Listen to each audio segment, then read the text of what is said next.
Am I the a-hole for not allowing a friend to move in with me? I, 19 female, come from a wealthy family. Even so, I had a job since I turned 16. My parents got me a car, but I had to pay for my own insurance and gas. I had a limit for how much my birthday and Christmas gifts cost. When I graduated high school and was accepted into a good college, my parents gave me a choice. 1, I live in the dorms. They pay for everything. I get just a bit of spending money, but they won't have a say in my life at all since I am an adult. 2, I live in a 2-bedroom apartment they own in the city. Doorman, gym, pool, and cleaning service. They pay for everything and I have more spending money. In exchange, I have to promise to keep a high GPA, no recreational substance use, no alcohol until I turn 21, and to not have any roommates. Then when I am a junior, the deed to the apartment transfers to my name. I accepted the second choice and it has been great. I'm an introvert, so I appreciate my space. The problem is that a friend I made at the beginning of the semester wanted to move in and I declined. She comes from a middle-class family, paying for her school using student loans, just normal. The first time she was over, she started making some tasteless remarks. Must be nice to never work a day in your life. Must be nice to have mom and daddy wait on you hand and foot, etc. When she wouldn't stop, I just started distancing myself from her. She has been having problems with her roommate from the get-go, but yesterday she just couldn't take it anymore. So she asked me in front of all our friend group if she could move in with me. I said no, she can't. She called me an entitled trust fund baby who didn't know what the normal people's struggles are, and stormed off. Now all my friends say that I'm the a-hole, that I have the space and it wouldn't cost me anything. I could just lie to my parents and they wouldn't know. I disagree, but I thought better to ask because if they don't give it a rest, I'm planning to cut all of them off. I don't need that kind of negativity in my life. Now for the top comments. Not the a-hole. She's rude and uncaring. She already insults you and your family. Well, let her in. Don't let her move in, ever. The fun question would be, would prospective roommate pay rent? I'm guessing we all know the answer. She's vastly entitled to assume that you owe it to her. It seems like her premise was that you'll host her in your apartment. Refusal wasn't a feasible option, and that is why it blindsided her. That's audacious. She can't possibly expect you to jeopardize your relationship with your parents and the privileges they give you because she doesn't get along with her roommates. It seems like she accumulated a lot of envy towards you, and she revealed it now. Not today, home. You shouldn't be lying to your parents, and you have no obligation to provide free housing to anyone, especially someone who makes snide comments about you and has demonstrated they can't get along with roommates.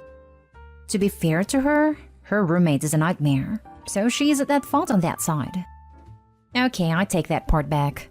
Still doesn't mean you are required to offer free housing though, especially if it means lying to your parents. If nothing else, guaranteed you would be found out somehow. Even if there was no chance of being found out, I wouldn't lie to them. They are great parents, and I wouldn't want to break their trust in me. Next story. Am I the a-hole for telling my best friend she's not equal to my fiancé? I'm 28 and engaged to a great man the same age as me. We've been dating since we were 16 and got engaged at 24 4 years ago. I have a best friend, Angela, who's also 28. She's a woman as well. So Angela has barely grown out of high school mentality. She still acts like she did back then. Clubbing every weekend, hooking up, always out with friends, new and old. She never had a boyfriend or girlfriend. She only has had situationships, so she doesn't know how commitment works. I don't judge her for that since she seems fine with her life and I'm happy that my friends are being themselves. And I get to be myself despite having different interests. Lately, I had my suspicions that Angela believes that she still comes before my fiancé, just because we were each other's #1 priority in high school. I tried to slip in multiple times, without being confrontational, that my fiancé and I are gonna be a family soon, and how he's my priority and so on, just to get the message across without having some uncomfortable conversation. She didn't seem to get it though, and something dramatic did end up happening. Angela's birthday was 2 days ago, and she planned on having a celebration tomorrow night. The place she picked was a male strip club. I texted her and told her I wouldn't feel comfortable to attend, because strip clubs cross my fiancé's boundaries. It's not because we don't trust each other, but we just don't feel comfortable with that in our relationship. Anyone who knows about this boundary has told us it's a normal boundary, but Angela said that I would be stupid to imply that I'll skip her birthday. I said that we could hang out the two of us someday and go for drinks, but I just don't feel comfortable attending a strip club. She said, "But I'm your best friend. You're not gonna skip your best friend's birthday, are you?"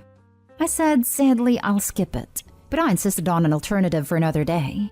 She got disappointed and said she didn't expect me to ever put a man's needs over our friendship. I reminded her he's my fiancé.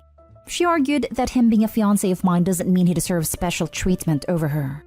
I told her that's exactly what it means, and I reminded her that she's not equal to my fiancé anymore in such situations, because he's the person I'm gonna marry and have a family with, and he's my #1 priority. I probably shouldn't have said that because she claims I'm the a-hole, and that I replaced her when I used to have her as my #1. I apologized for that phrasing and tried to explain what I meant, but she wasn't having it and said I should go cry to my fiancé and she doesn't need my fake apology.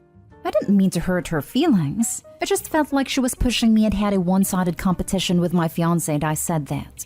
Am I the a-hole? Not the a-hole. You set a mutually agreed upon boundary and you're following it. If she can't understand and respect that, she's not your friend. Many people would be uncomfortable having a birthday in a strip club, not just you. If she truly didn't consider that when she made the decision, that's her fault. Also, she was the one who pushed you to prioritize between her and your fiancé. If she wasn't going to be happy with your response, she shouldn't have put you in that position. I'm female, straight and single, and I would be uncomfortable going to a strip club and would decline an invite from anyone. Not a a-hole.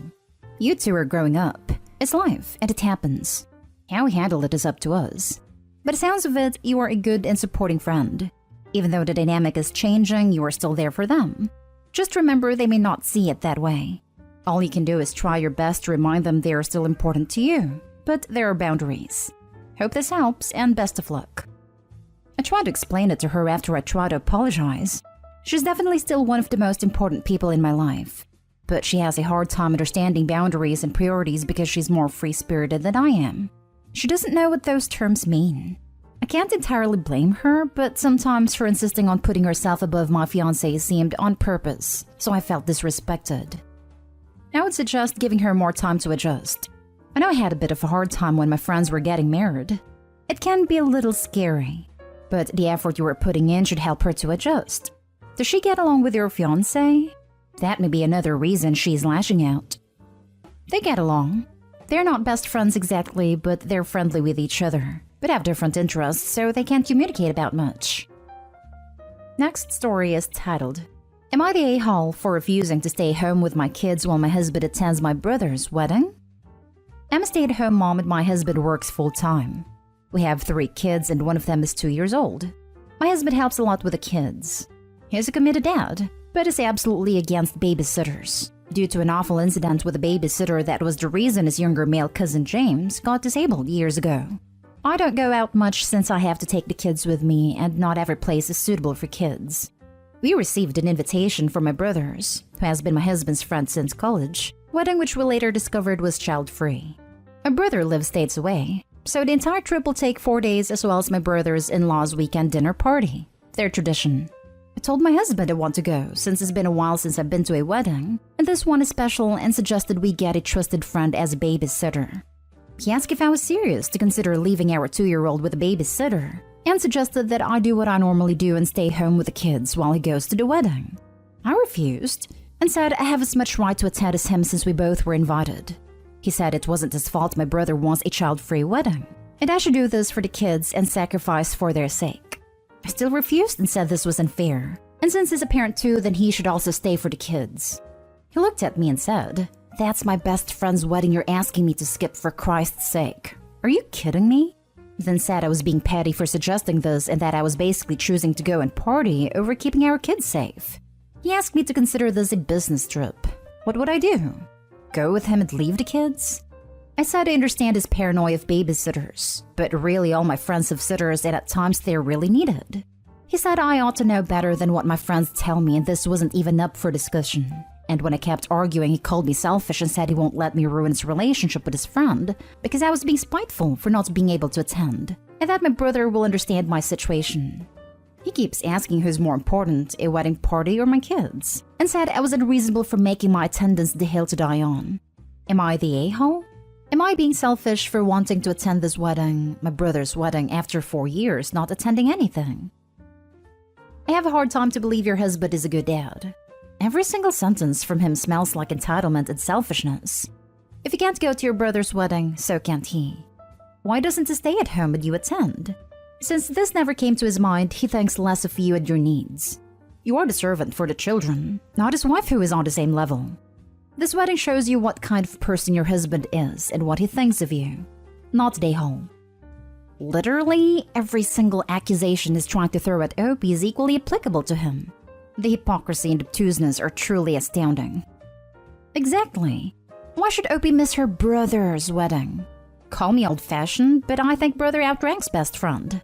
When was the last time Opie's husband stayed behind? Not Dayhall. This is insane. It's your brother, and somehow your husband thinks he is the one who should get to go? When he's the whole reason you can't both go because of his unreasonable paranoia about hiring a babysitter. Honestly, if I were you, I'd be absolutely prepared to die on this hill. He's got away with holding you hostage to this nonsense for years. There's not one single logical reason why he should be allowed to attend rather than you. And if he was prepared to work on his own emotional baggage, then you could just hire a sitter like any other couple would do in this scenario. This is 1,000,000,000% on him. If anyone stays home with the kids, it should be him. He never stays behind. It's about time he did.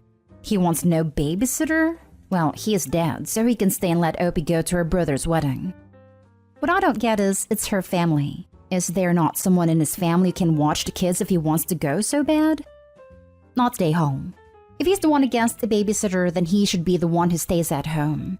Your relationship seems very one-sided, and you shouldn't stop yourself going out. Tell him to try another babysitter, or he stays at home while you go out. Also, he says it's his best friend's wedding. It's your brother. Last story is titled, Am I the a-hole for not taking in my fiancé's niece and nephew? My fiancé's sister and mother just passed away in an accident, and her sister left behind her 6-year-old son and daughter. And my fiancé pretty much immediately started talking about flying the kids here to move in with us. I've never been interested in having kids. I have nothing against kids in general. I just personally don't want to raise or live with any kids. But I've always been very clear on that, and I thought my fiancé was the same. So I reiterated my stance in having kids, and said I'm not going to change my mind on that now. My fiancé claims we're the only people who can take in these kids, which seems strange because she has a brother who has the bonus of living close to where the kids have been living, so they wouldn't even have to change schools. My fiancé says her brother can't take them because of money and being too busy, though I'm sure he could do it if he really wanted to. I'm pretty sure he gets money from the government for taking in orphan kids if you need financial help. Also, he's about to inherit a bunch of money from his mom. Instead if my fiancé insists on taking in these kids, we will no longer be compatible and will unfortunately have to end the relationship, and she'll have to move out of my place. She's mad that I'm making her choose between me and the kids, even though there's really nothing else I can do because I simply am not going to take in these kids. I just have zero interest in raising kids. I think it's completely unfair to expect me to upturn my life for 2 random kids I've never even met, just because her brother can't be bothered. She claims I'm basically saying the kids have to go to foster care, or I'll kick her out and leave her with nowhere to go and 2 kids to care for. Which is a bit dramatic because again, they have an uncle I bet who could take them in with a bit of effort. And if she really must be the one to take them, she could just move into her mom's old place or her sister's old place. She's also saying that I'm basically threatening to break up with her and kick her out right after her mom and sister died. But I don't see that I had a lot of choice since she was ready to bring 2 kids into my place. And it was either tell her my stance now, or wait until she'd already moved them in. Am I the a-hole? Nah, difficult situation. But you shouldn't have to change your life for these kids, though I would accept this as the end of your relationship. Yeah, it really sucks. But if she really must take these kids in, then we just aren't on the same path anymore. Even if she decides she can't take care of the kids on her own and stays with you, the resentment will probably end a relationship for you. This is a no-win situation. There's no way this doesn't end the relationship eventually. Not the a-hole for the sentiment, but if you're sharing it with her the same way you're putting it here, very much the a-hole for that. You say you thought she didn't want kids, but this has nothing to do with her wanting or not wanting kids. These are kids who already exist and who she already loves, who need help. If you're not willing to give that help, you can communicate that boundary, but you make it sound like she's gone all baby hungry or something. She hasn't. She's trying to simultaneously cope with crushing grief, care for 2 loved ones, and probably also trying to make sure she honors what her sister would have wanted. The way you talk about this whole situation doesn't seem to reflect empathy for that. I'm guardian for my developmentally disabled niece should something happen to her parents. Did I love that idea? No. Would I do it? Yes, to the absolute best of my abilities because I love her. Life sometimes throws you curveballs. Opie doesn't want to be part of that, and that is okay. Fiancé will be better off without him, although that sting is likely going to take years to get over. No a-holes here, but can't say you're the most emphatic or lovely person. They're not two random kids. They're her sister's kids, man. Yeah, that bothered me a lot. Opie has no empathy / willingness to see this from her point of view that this is her family, not kids just pulled off the street on a whim.